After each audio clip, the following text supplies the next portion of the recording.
Yo, what's good, guys? Today we're watching why Europe is, what's this word, insanely well designed. And yeah, let's watch. Let's see the beauty of Europe. Although I always find some errors in the European lifestyle. Let's watch. Hopefully it's good. Of Europe's mass transit railway system across 33 countries. The yellow lines indicate the presence of a train line, and as you can Russia's see, not it's European? very dense. There are Interesting. hardly any spaces where there isn't any coverage for railways. Now, if we compare this to a map of railroad tracks in the US, it's a different story. While parts of the US have some good mass transit, there are large areas of the country which isn't covered by Amtrak, the nation's largest passenger railroad service. But let me show you another map, this time of high-speed rail in Europe. Now obviously, high-speed railways aren't going to be as common as regular speed railways as they require excellent design, strict planning, and massive investment.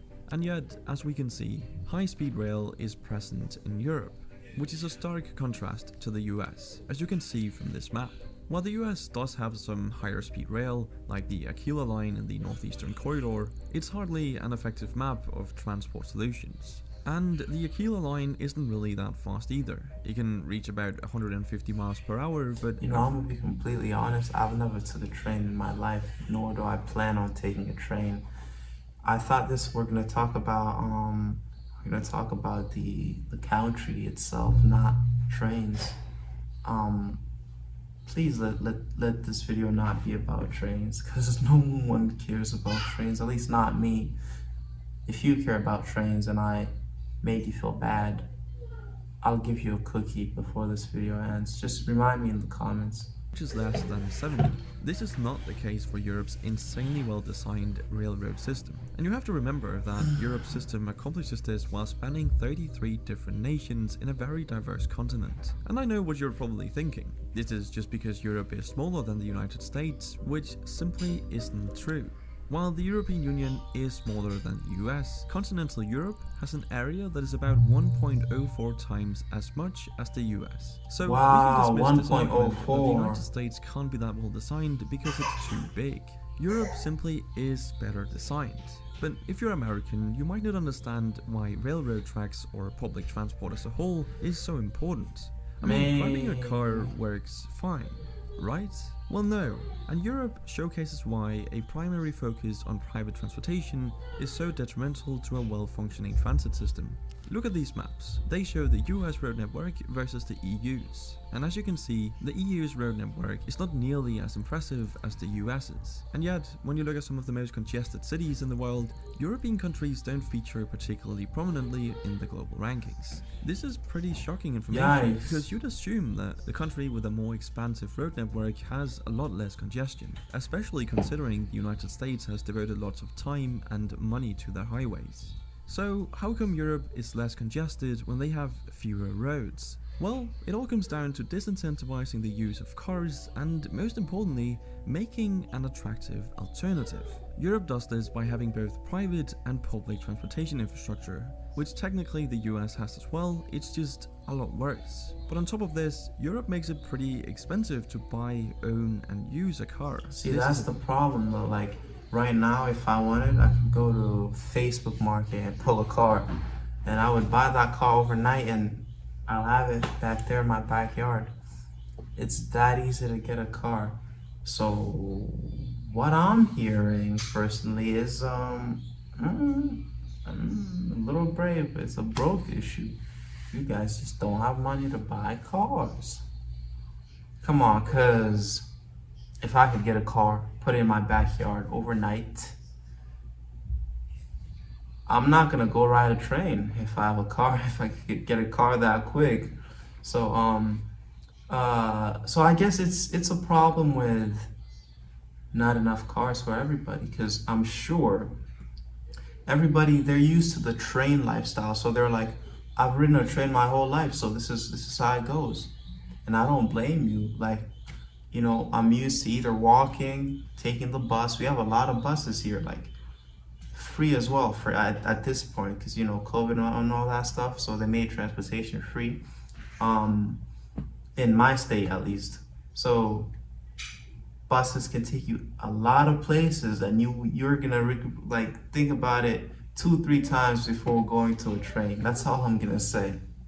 Achieved by having high taxes on vehicles Ooh, and those dollar gasoline. bills look In fact, crisp, here's a map man. of worldwide gasoline prices. As you can see, European nations are in the top rankings, while the US lies at the bottom, charging very little. But let me be Oh very hell clear, no, they it's charge only a a lot good idea now. to make it expensive to drive a car if you have an attractive alternative, which America doesn't, but Europe does. I mean, obviously this wouldn't work in the US Trains are with always its crowded, I'm transportation sure. infrastructure, but in Europe, this is a great strategy because you make the roads less congested for those who actually need them and give everyone else an affordable and efficient alternative, being Europe's amazing public transport like the trains on the railways. This is arguably the better strategy because even though the vast majority of Americans have access to vehicles, listen to being this. Europe's amazing public transport like the trains on the railways. This is arguably the better strategy. Imagine how many kids jump in front of that train track and kill themselves.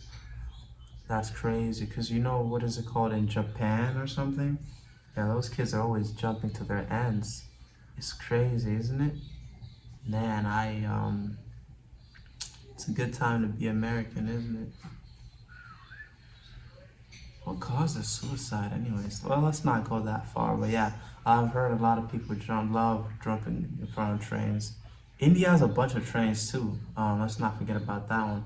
Because even though the vast majority of Americans have access to vehicles at around 91% and gas is comparatively cheap, it still leaves 9% who don't have Yeah, access to 9% doesn't vehicles. What are matter. these people who can't afford a car supposed to do? Take the bus, sometimes walk. public transport isn't even Uber. an option or simply too expensive for many. So you've now actively excluded those who aren't exactly the most well off from society. To make matters worse, some US cities actually got rid of their public transport to make room for more cars. I'm not joking.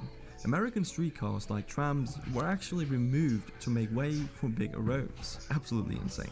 Compare that to Oslo, Berlin and Madrid, where discussions are underway to restrict or even exclude most cars from the city center. And let's not forget that when you have cars, you also need somewhere to park them. And this is where things start to become rather ridiculous. You see, the United States has 2 billion parking spaces for 250 million cars. That's 8 parking spaces per vehicle.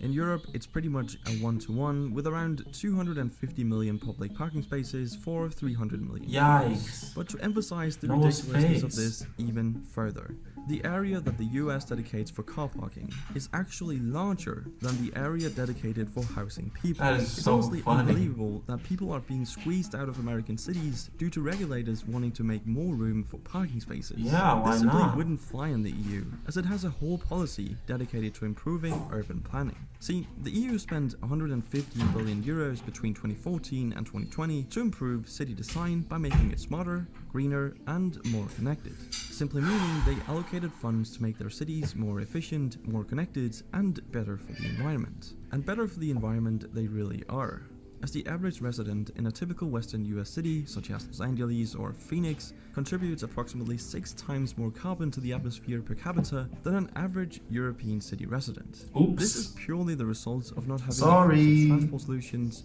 which saves resources and allows people to move about You know, efficiently. Elon Musk is planning to make an electric underground train that can take you from like New York to California within like under 30 minutes or something. I heard about some underground train he's trying to make.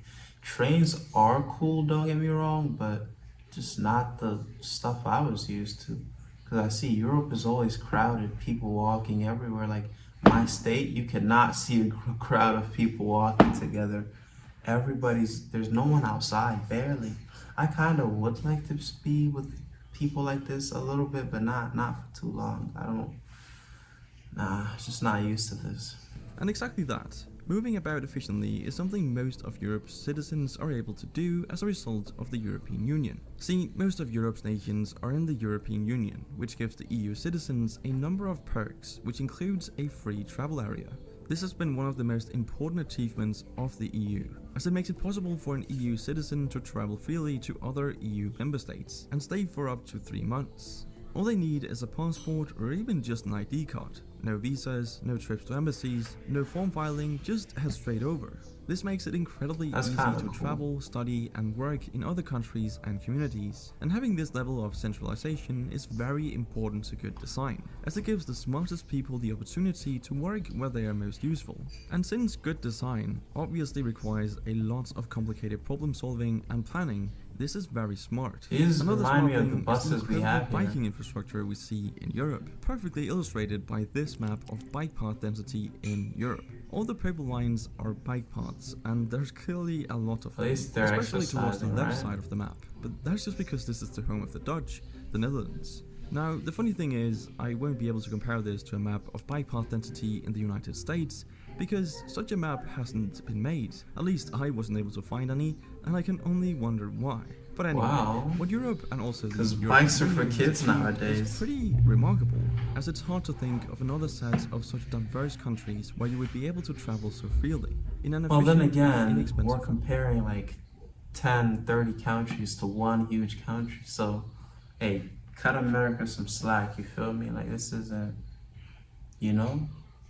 Because if they wanted, I'm sure they would have made more trains, but this is just how we live. I mean, you can literally get from Paris to Amsterdam, for example, in just 3 hours for around $30. Ooh. Imagine being able to travel all over That's Asia got, I without like that. border crossings, Low-key, I like checks, that. or visas, I like and that. being able to stay for months at a time. That would be truly amazing. And let's not forget that European design has always been distinctive and very successful. In fact, the continent's history of design and interconnectedness Nice. serves as a model for the rest of the world.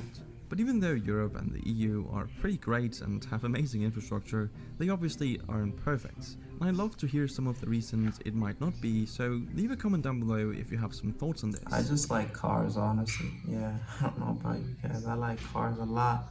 I don't want to like, oh, let's go take a train, man. This is not Hogwarts, bro.